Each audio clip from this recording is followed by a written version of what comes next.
He just spilled his coffee. She just laughed. Neither of them knew. It was the beginning of a story that would change everything.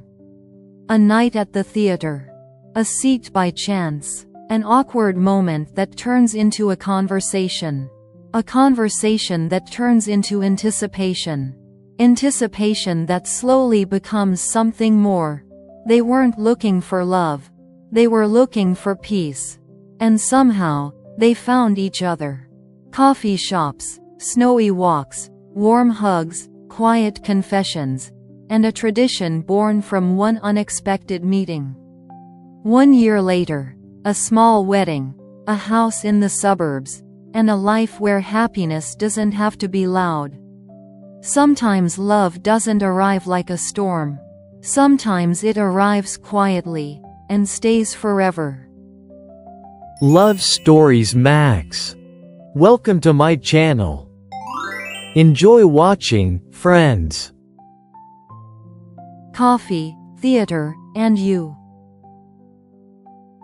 I remember that evening so clearly, as if it still lives somewhere in the folds of my coat, in the scent of theater curtains and the quiet, bright laughter that escaped me completely by accident.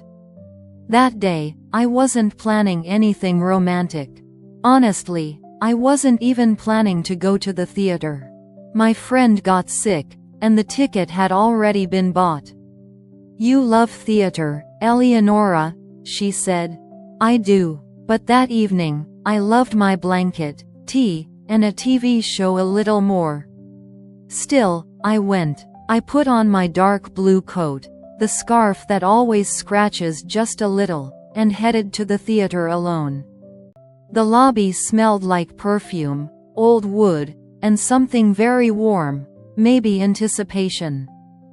My seat was in the middle of the row. And of course, as it always happens, I arrived early and had to stand up to let everyone else pass. And then, 2 minutes before the show started, he appeared.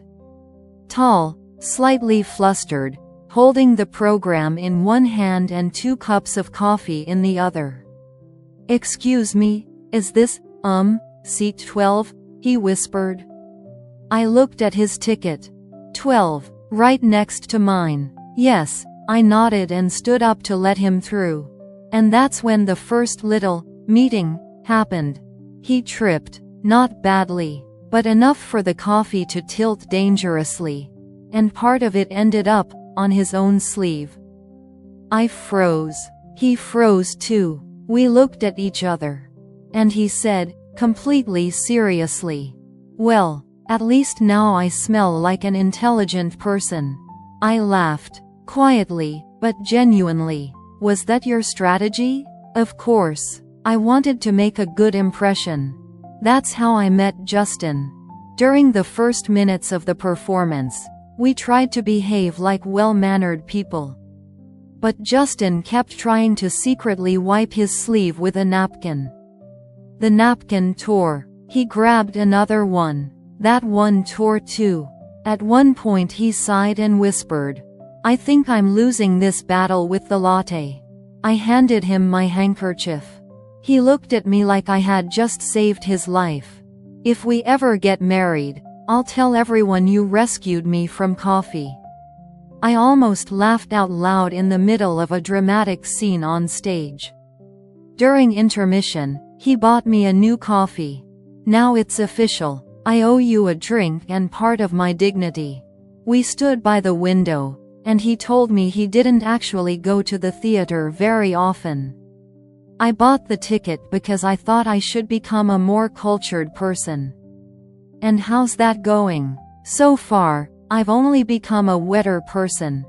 I laughed again, and I caught myself feeling comfortable, like we'd known each other for a long time. The second act passed in a way that I barely watched the stage.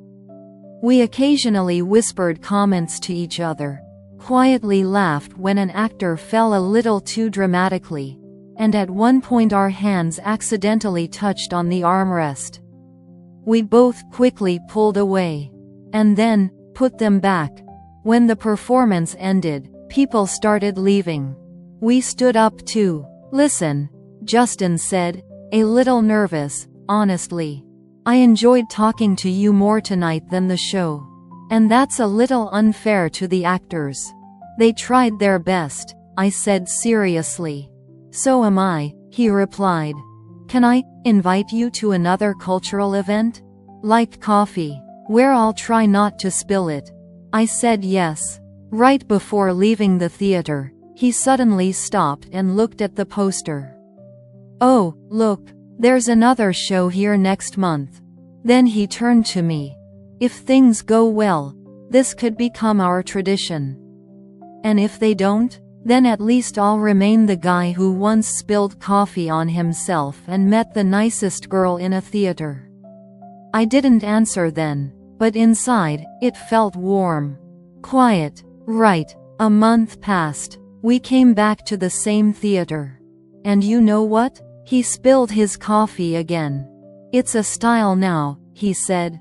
And that's when I understood.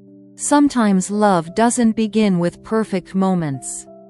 Sometimes it begins with clumsiness, laughter, the smell of coffee, and a person beside you who makes it incredibly easy to be yourself.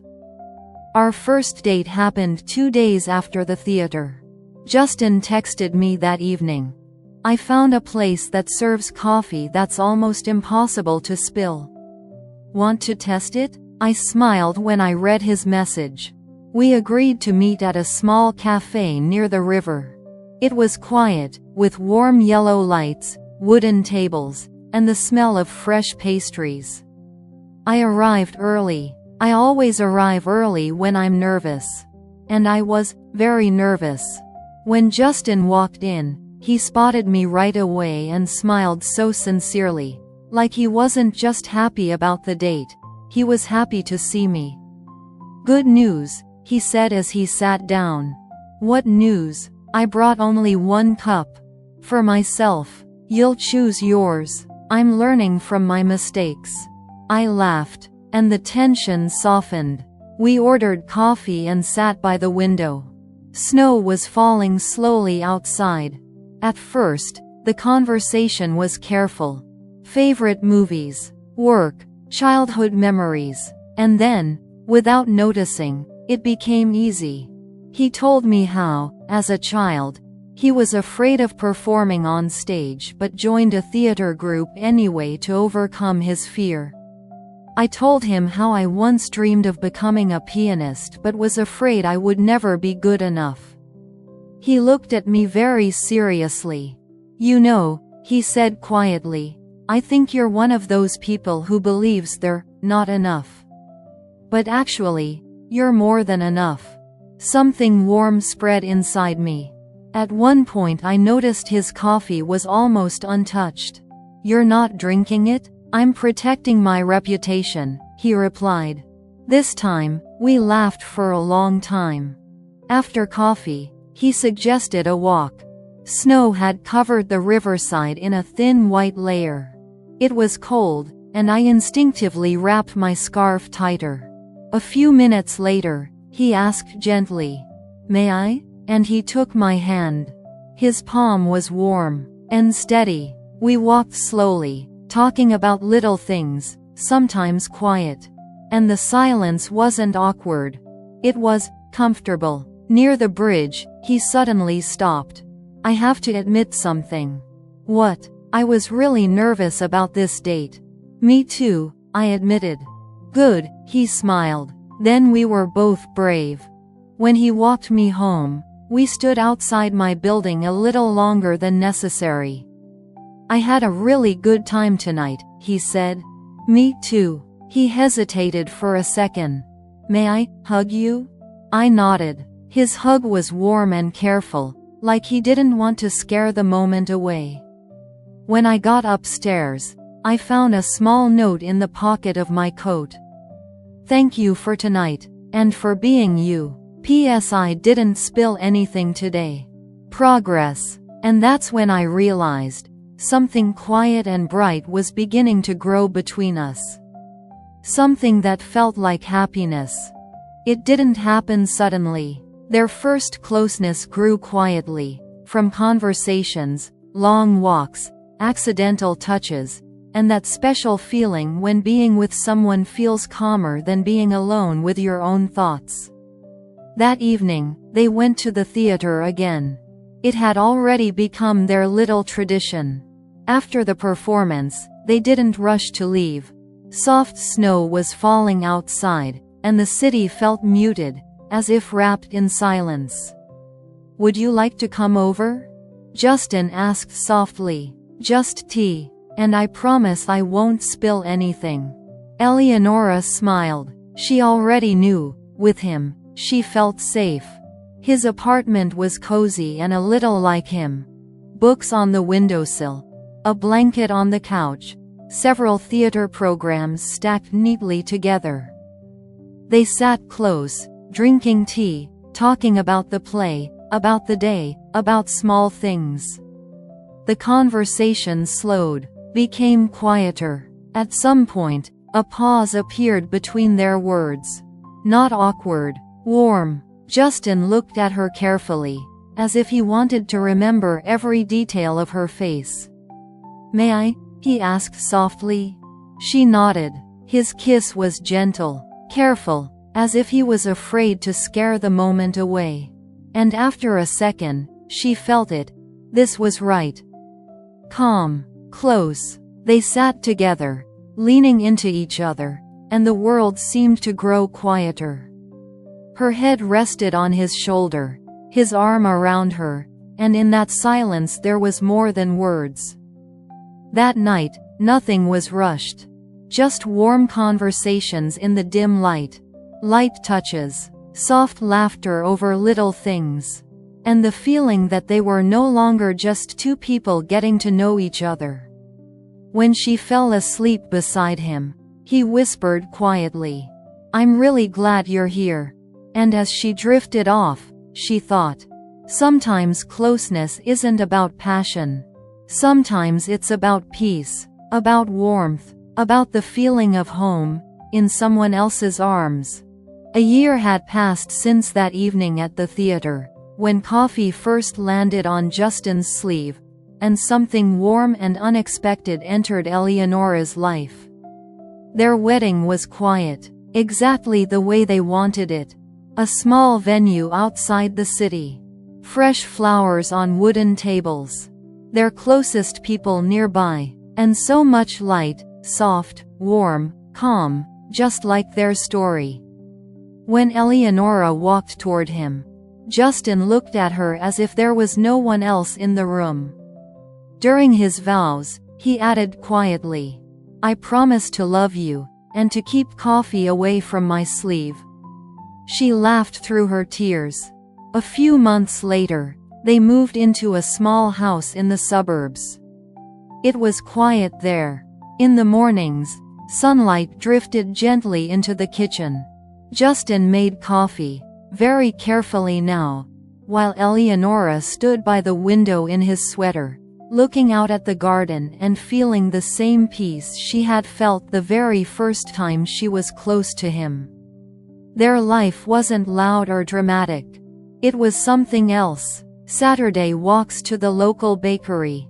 Evenings under a blanket with movies. Books left on the coffee table. His hand always finding hers in the night.